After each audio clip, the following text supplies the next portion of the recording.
कटा तो हिंदू भी कटा।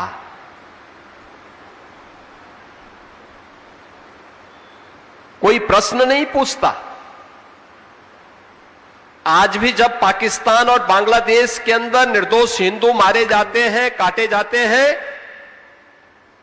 और ये हर व्यक्ति जानता है कि मरने वाला जो हिंदू है ये सभी दलित समुदाय से है।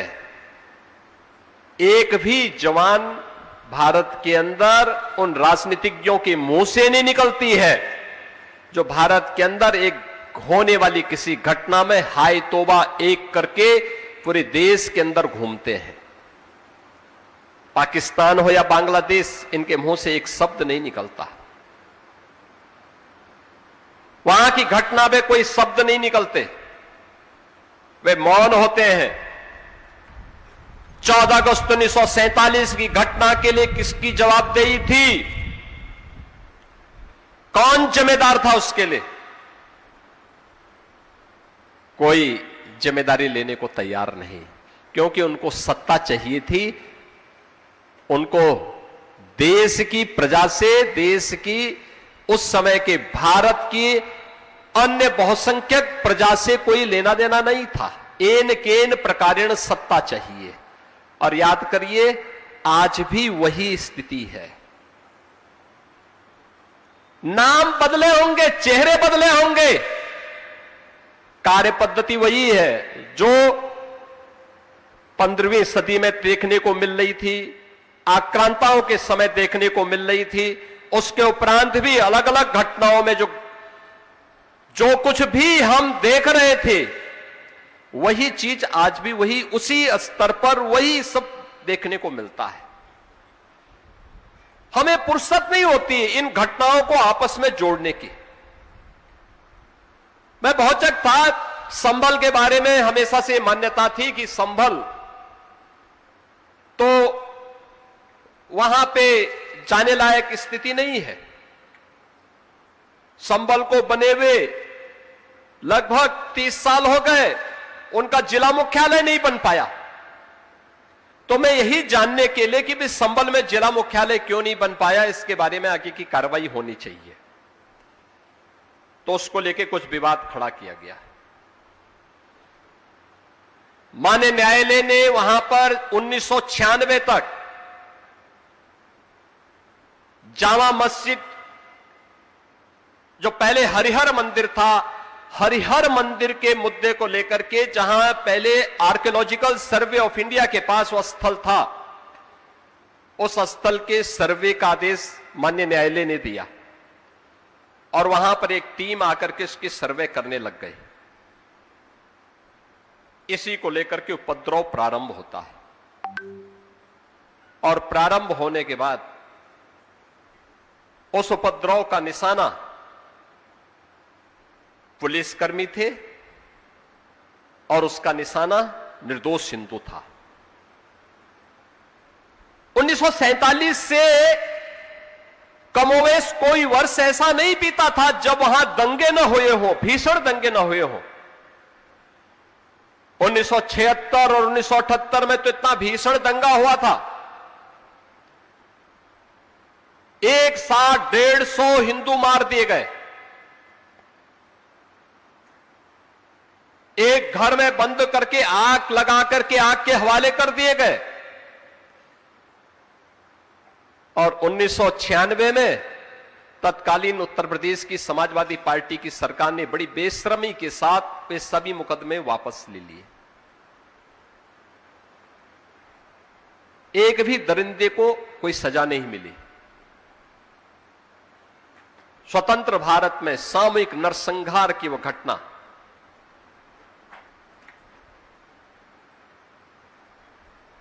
जब 2024 में मुझे जानकारी मिली कि ईएसआई की टीम पर हमला हो रहा है, पुलिस को भी निशाना बनाया जा रहा है, तो मैंने फोन उठाया, मैंने पूछा भाई ये हमला कैसे और फोर्स क्या कर रही है?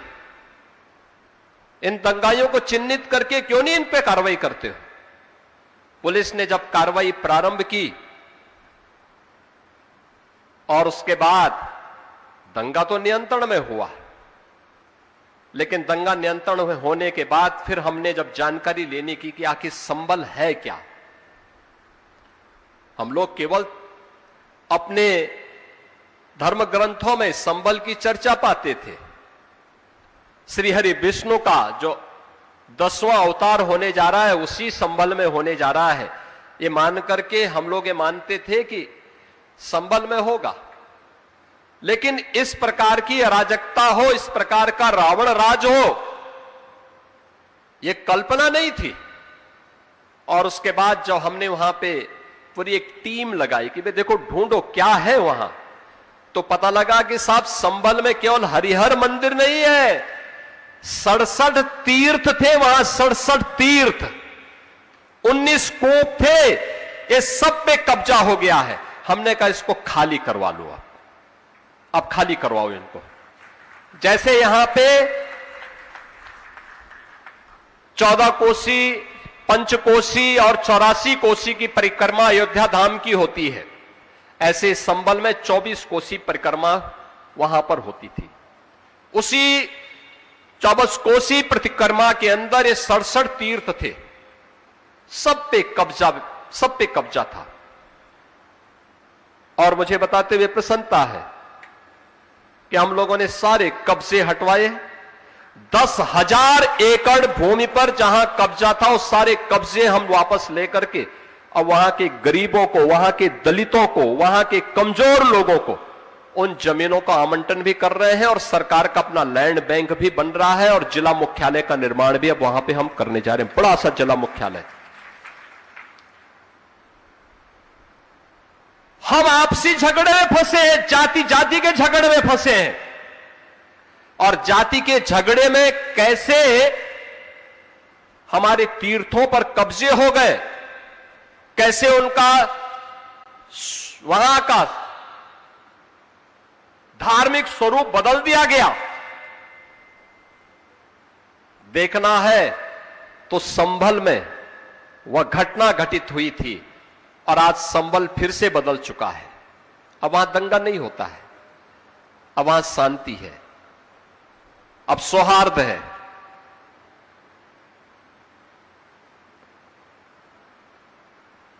ऐसे ही अयोध्या के अंदर होता था।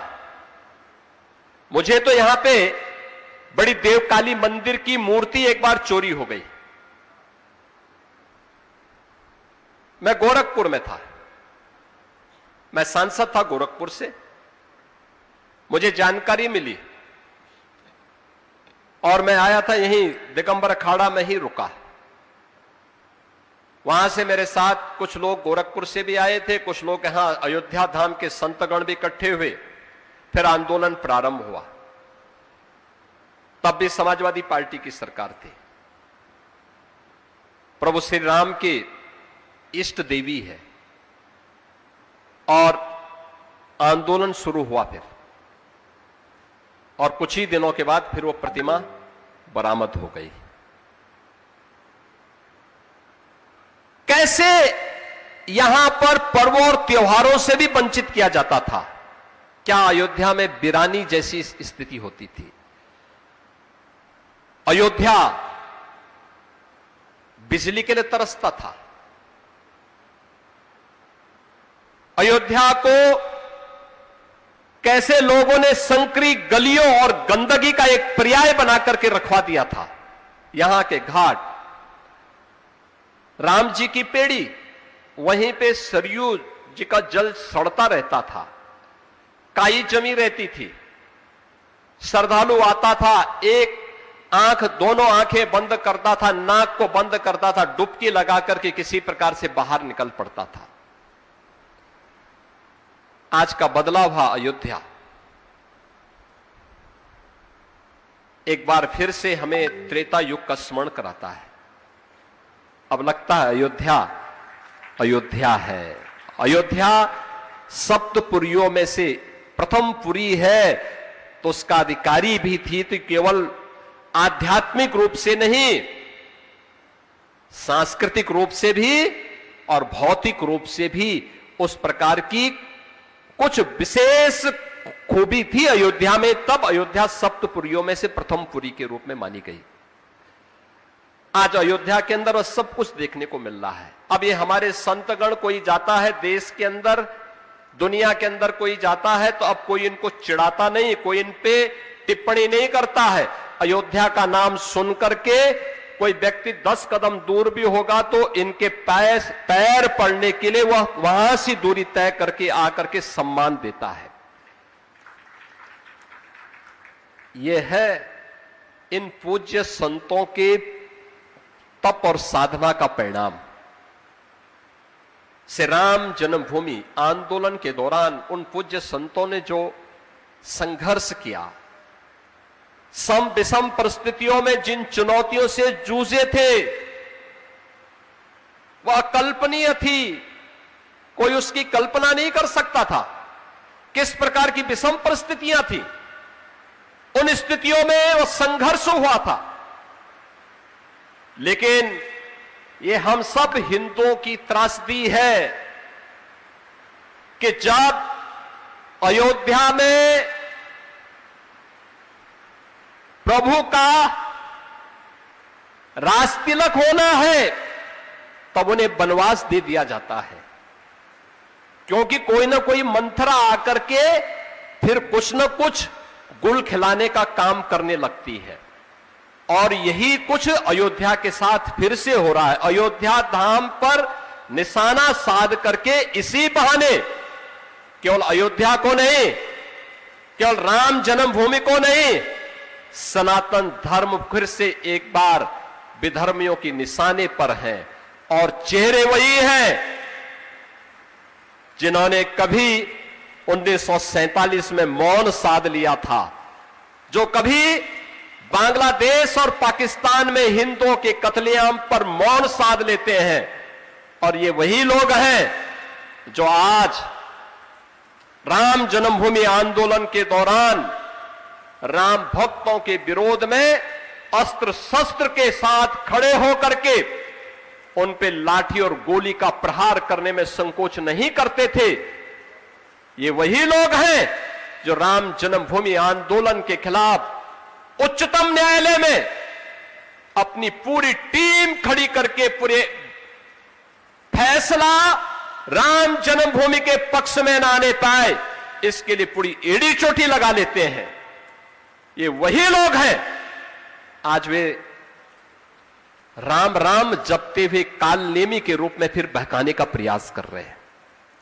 बहनों और भाइयों, हमें इन काल नेमियों को पहचानना होगा। ये ना राम के भक्त हैं। कल मैं देख रहा था एक दल संसद की कार्रवाई जब अनिश्चित काल के लिए स्थगित हुई तो वे दिल्ली में, वहां एक प्रसिद्ध हनुमान जी का मंदिर है, हनुमान जी के मंदिर में वहां जाकर के फिर वहां पे आंदोलन कर रहे थे। तो मैंने कहा भी देखो, काल नेमियों को तो बजरंगबली बहुत अच्छी ढंग से पहचानते हैं। इन काल नेमियों की पहचान तो बजरंगबली से ज्यादा कौन कर सकता है। बजरंगबली मानते हैं कि मेरा भक्त नहीं, ये बाबरी के भक्त हैं। ये बजरंगबली के भक्त नहीं हो सकते। जो बाबरी का भक्त होगा वह बजरंगबली का भक्त नहीं हो सकता है। और उसको चिन्हित, उसको पहचानने की सामर्थ्य बजरंगबली में है। लेकिन बजरंगबली के भक्तों को भी पालना पड़ेगा, उस प्रकार की सामर्थ्य विकसित करनी पड़ेगी, हम उनको पहचान सकें, उनको जान सकें। निशाना सनातन धर्म है, निशाना अयोध्या धाम है और निशाना श्री राम जन्मभूमि है। जिस अयोध्या में चढ़ावे की चर्चा वे करते हैं, मुद्दा क्या था? श्री राम जन्मभूमि में चढ़ावा चोरी से संबंधित एक प्रकरण सामने आया। श्री राम जन्मभूमि तीर्थ क्षेत्र न्यास ने इसके लिए सिफारिश की, एसआईटी बनी, एसआईटी के अनुसार कार्रवाई हुई, कार्रवाई चल भी रही है। उसका नाम चंदा चोरी के साथ जोड़ा गया है। देखो मामला कहां से कहां पहुंच रहा है और फिर कैसे ये लोग कर रहे हैं। आप मुझे बताइए, क्या राम भक्तों को वह जो अपराधी था उसके खिलाफ कार्रवाई हुई है? दूध का दूध, पानी का पानी, ये पहले दिन से कह रखा है और उसके अनुरूप इस पे कार्रवाई करने के लिए सरकार भी और तीर्थ क्षेत्र ट्रस्ट भी पूरी तरह कृत संकल्पित है। इसमें कोई संदेह किसी को होना भी नहीं चाहिए, क्योंकि जिन भी संतों ने राम जन्मभूमि आंदोलन में योगदान दिया वे किसी स्वार्थवश नहीं, उनका योगदान उस पूरे अभियान में केवल एक लक्ष्य को लेकर के कि चाहे जो भी हो, प्रभु श्री राम लला का भव्य मंदिर का निर्माण हो, गुलामी का ढांचा हटे, राम मंदिर के निर्माण का मार्ग प्रशस्त हो। और आज जब वह कार्य संपन्न हो गया, जो लोग अयोध्या में रामलला की प्राण प्रतिष्ठा कार्यक्रम में आने का विरोध किए हो, जिन लोगों ने श्री राम जन्मभूमि से जुड़े हुए पूरे आंदोलन का विरोध किया हो, जो लोग राम भक्तों पर गोलियां चलाए हो, जिन लोगों ने राम जन्मभूमि के खिलाफ लड़े जाने वाले मुकदमे में लंबी चौड़ी पैरवी की हो, वे आज अपने आप को राम भक्त घोषित करके लोगों के चेहरों पर, राम भक्तों के चेहरे पर धूल झोंकने का कुत्सित प्रयास भी कर रहे हैं। हमें समझना होगा इन लोगों से और उतना ही सतर्कता बरतनी पड़ेगी, क्योंकि ये लोग सत्ता के मद में देश की कीमत पर सत्ता चाहते हैं। इन्होंने देश की कीमत पर सत्ता प्राप्त की थी। 1947 में अगर कांग्रेस एक बार अड़ गई होती तो देश का विभाजन नहीं होता, देश का दुर्भाग्यपूर्ण विभाजन नहीं होता, देश का विभाजन नहीं होता और सरकार शक्ति के साथ रोकी होती। कोई लौह पुरुष सरदार वल्लभ भाई पटेल या कोई नरेंद्र मोदी जैसा देश का प्रधानमंत्री होता तो लाखों हिंदुओं का कत्लेआम नहीं होता, कतई नहीं होता। इनकी पीड़ा क्या है? इनकी पीड़ा है कश्मीर में शांति क्यों हो रही है, कश्मीर में धारा 370 समाप्त क्यों हो गया। इनकी पीड़ा क्या है? इनकी पीड़ा है देश के अंदर माओवाद और नक्सलवाद क्यों समाप्त हो गया। इनकी पीड़ा क्या है? इनकी पीड़ा है कि पूर्वोत्तर के राज्यों का उपद्रव क्यों समाप्त हो गया, क्योंकि ये इनके कमाई के जरिए थे। अपने आकाओं को खुश करके देश को स्थिर करने का इनका माध्यम था और इसीलिए देश को कभी जातीय आधार पर, कभी भाषाई आधार पर, कभी क्षेत्रीय आधार पर ये लोग बांटने का पाप किए हैं, लगातार पाप किए हैं और आज भी वही पाप कर रहे हैं। हम सब सनातन धर्मावलंबियों का सबसे जो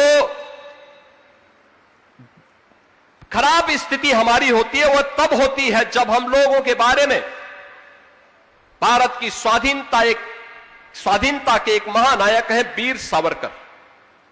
वीर सावरकर बार बार कहते हैं इन मुद्दों को लेकर के कि हम सब सनातनियों की जो सबसे बड़ी कमी है वो कमी है कि हम आसानी से विश्वास कर लेते हैं ऐसे लोगों पर जो चोला बदल करके, गिरगिट की तरह रंग बदल करके हमारे सामने आते हैं, थोड़ा सा गिघियाते हैं, हम उन पर सहसा विश्वास कर लेते हैं। हमें कसौटी पर खरा उतरने वाले उन लोगों को मजबूती के साथ देखना होगा जिन लोगों के कारण आज इस सुखद अनुभूति हुई है। आज अयोध्यावासी हो या फिर उत्तर प्रदेश वासी, अगर वह अयोध्या का वासी अब अयोध्या के बाहर कहीं जाता है सम्मान पाता है। उत्तर प्रदेश का वासी अगर उत्तर प्रदेश के बाहर देश के अंदर कहीं जाता है तो सम्मान पाता है। अगर भारत का वासी है और भारत के बाहर कहीं जाता है दुनिया के अंदर तो सम्मान पाता है। इस सम्मान कांग्रेस के समय क्यों नहीं था? यूपीए सरकार के समय क्यों नहीं था? तब सनातन धर्म की चर्चा क्यों नहीं होती थी? तब भारत की चर्चा क्यों नहीं होती थी? तब यूपी की चर्चा क्यों नहीं होती थी? तब अयोध्या के अंदर इस प्रकार का वैभव देखने को क्यों नहीं मिल पा रहा था? तब काशी में काशी विश्वनाथ धाम क्यों नहीं बन पाया था? मथुरा वृंदावन इस रूप में सस्ती भी तब क्यों नहीं दिखाई दे रही थी? मुझे याद है 2017 में जब हम लोग अयोध्या में दीपोत्सव के कार्यक्रम के साथ जुड़ रहे थे, तब मैंने कहा था कि मथुरा वृंदावन के लिए भी हम कुछ करेंगे अभी, और वहां पर भी कुछ कार्यक्रम आगे बढ़ने चाहिए, ब्रज क्षेत्र के बारे में भी। तो मुझे याद है समाजवादी पार्टी के नेता ने कहा था कि सपा की सरकार आएगी तो सपा कंस की मूर्ति लगाएगी। तो हमने कहा भाई कंस की सोची उनकी है तो उनसे इससे ज्यादा उम्मीद क्या कर सकते हैं? श्री वृंदावन बिहारी की कृपा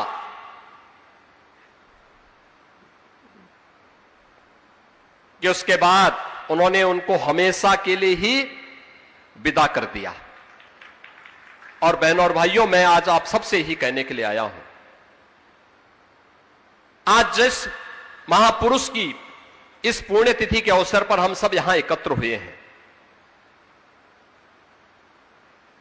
एक सामान्य संत नहीं थे, असामान्य थे, एक ही ध्येय था। आप सोचो 1949 से लेकर के उस समय वहां अयोध्या में रामघाट पर रहते थे अपने पूज्य गुरुदेव के सानिध्य में, और तब से गोरक्षपीठ से जुड़े थे। 1949 से पहले से गोरक्षपीठ के साथ तब से उनका संबंध। जब मैं कभी लखनऊ की ओर जाता था सड़क मार्ग से, तो मेरे पूज्य गुरुदेव मुझे कहते थे, भाई मैं जब उनसे अनुमति लेने के लिए जाता था कि मैं लखनऊ जा रहा हूं। अच्छा लखनऊ जा रहे हो, अयोध्या होते हुए जाओगे, काम करना वहां पे परमहंस जी महाराज से मिलते हुए जाना है, उनका आशीर्वाद लेते हुए जाना है। यानी एक आदेश उनका क्या होता था? या मैं कभी दिल्ली से आया और दिल्ली से लखनऊ होते में बाई रोड आ रहा हूं,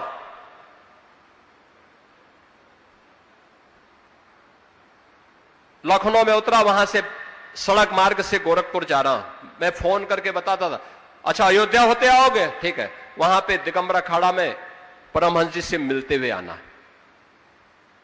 कोई संदेश नहीं, ऐसे आशीर्वाद लेके आओ। यानी एक ही आदेश होता था, कोई संदेश नहीं, कोई बातचीत का नहीं, केवल हालचाल लेकर के आओ। और परमहंस जी महाराज की स्थिति क्या थी? गोरखपुर जाते थे या उधर कहीं गए, महाराज जी हैं या नहीं हैं, उनके कमरे को खोल करके उनके कमरे में बैठे रहते थे। हम लोग भौचक रहते थे कि महाराज जी नहीं है,